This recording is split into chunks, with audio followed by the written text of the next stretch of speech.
বাসাতে ভর্তি করে লাইনি না রাজশাহী গেছে বাবা দিয়ে এতই মার বাড়িছে আর আমি এখন এখানে যাই আমি শেষ করে ফেলা দিব আমি না দুনিয়া তুমি মারার বদলে মার করবো আমি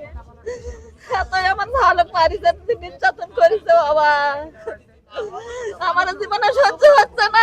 আমার জানালো না কেন তোর অভিযোগ জানালো না কেন কি হলো আমার ছাল এরকম হয়েছে আমার অভিযোগ জানাতো তাহলে আমরা ব্যবস্থা করতাম কিসের জন্য আমার ছালক মারবে বাবা বলেন তো আমার ছাওয়ালে কি দোষ করেছে আমার ছাওয়াল টাকা দেওয়া জমি লিছে সেটা আইনের হবে আমার কিসের জন্য মারবে আমি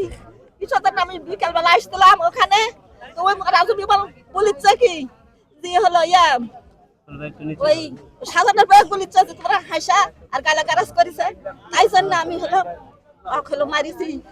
মারলে অমনি করে মারবে আমি নিজে কানে শুনে গেছি বাবা আর রক্ত ওখানে বসে পড়াই আছে সব এখনো দেখেন কি আপনারা যায় এতই মার মারিছে আমার সহ্য হচ্ছে না বাবা দেখে শুনে এতই মার মারিছে আমি কোনোদিন আর